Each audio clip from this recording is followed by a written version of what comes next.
Recognizing Minister of Advanced Education, Skills and Training. Thank you, Madam Speaker.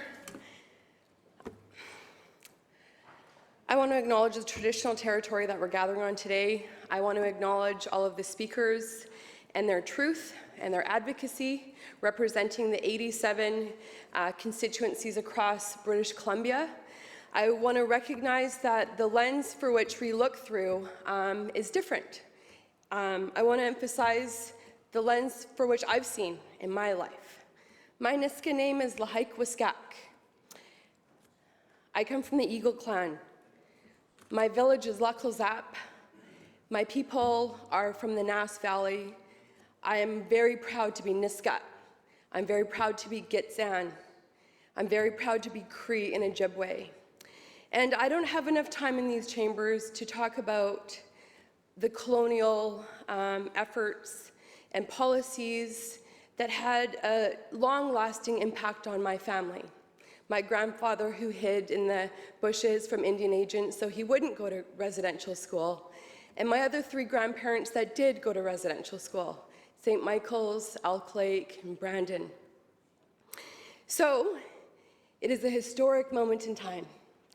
It is October 2019, and one day, people are going to look back on this debate in these chambers, and they're going to look back on the opportunity that we have before us to come together in unity, all 87 members, to vote and support a historic bill, Bill 41, the Declaration on the Rights of Indigenous Peoples Act. Now, in my time, I grew up in East Van. I was 7 years old when the Charter of Rights and Freedoms came into play. It wasn't until later on in life that I studied political science and I learned about the impacts of Section 35 and the rights of Indigenous people. It also wasn't until my 20s that I learned about residential school. I went 20 years without knowing the impact on my grandparents. And we know about the impact of the residential school through the Truth and Reconciliation calls to action, a human rights framework that Canadians across the country believe they're calling on government at all levels to turn things around, to acknowledge the truth of what happened to children that went to residential school, and to make things better. I believe that the people that voted for us have called on us to make things better in our communities. And when I got elected in 2016, I became the first First Nations person to ever hold a seat in these chambers. And the reason why I'm so proud of that is because it is a testament to the warrior spirit of Indigenous people, the briefcase warriors who have fought for their rights for hundreds of years. It doesn't matter which canoe they were in or where they were going, but they have always stood firm that it is about rights. It is about our land, it is about our children, it's about our prosperity. All people want that. All people want prosperity. All people want to be able to live free, have freedom. But let's not forget that it wasn't too long ago that we had to fight for rights. And I'm not talking me as just a Native person, me as a woman. People have been fighting for rights for a very, very long time.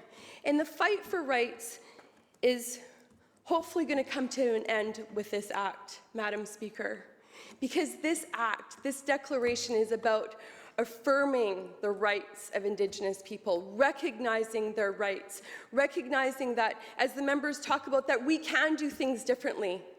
I often talk about paddling together. Most people accept that notion. It is not a canoe full of Indians. It's not a canoe full of First Nations or Métis or Natives. That is divide and conquer language.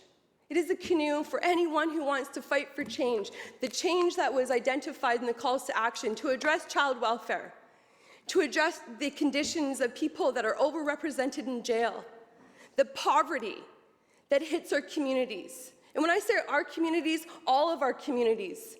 Most members in these chambers have their constituencies on some traditional land. So when I say all, we're talking about equity for all. We're talking about rights for all. So I want to pause for a moment because this is a historic moment in our history. And I want to remind people about the lens for which I've looked through over my 44 years in my life. In my life, I've seen that our rights were recognized in the Charter. In my life, I've seen royal commissions go across the country to highlight the injustices to Indigenous people. Not too long ago, we had an inquiry highlighting the conditions for Indigenous women, missing, murdered, and Indigenous women whose rights were obviously ignored. So we have a lot of work to do. We have a lot of work to do for kids in care. Before I got into politics, lots and lots and lots and lots and lots of reports highlighting the conditions for kids in care. And people are calling on us to turn things around and make things better. So I'm not going to spend the few moments that I have in here to speak to a historic bill, because there is lots to say. But I will say that in my life, I will see the light, that climb that Frank Calder had as one of the first Indigenous people to ever get elected. What did he see in his time, and what do I get to see in my lifetime? My grandparents aren't alive, but I wear my grandmother's pendant close to my heart. I'm very sorry about the things that she had to see in her life. So we need to turn things around, Madam Speaker, and we are. I am so optimistic that things can get better if people work together. The member opposite not too long ago talked about education. I'm the Minister for Advanced Education, Skills and Training. I'm the first First Nations person to serve in cabinet. I believe that we can turn things around. And what I've been able to do in my life, in my time as minister, I've been able to implement the United Nations Declaration on the Rights of Indigenous People. And I know I'm not allowed to use props, and I'm sorry, and I hope I don't get kicked out. But those articles emphasize the importance of training. My ministry is invested in Indigenous teachers because they should be in the front of the classroom across our province, Madam Speaker. My ministry is invested in the first Indigenous law program, not just in BC, not just in Canada, but in the world. That was Article 50.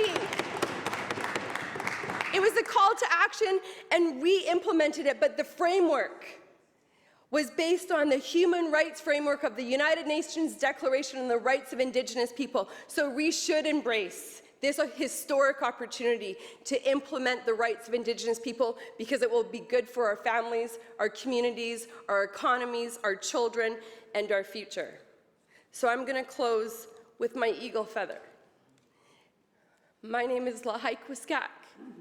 I'm the proud member of Vancouver Mount Pleasant, and I want to thank every person that exercised their right to vote, that they voted for me and gave me a chance to be in these chambers for this historic moment. Thank you, Madam Speaker.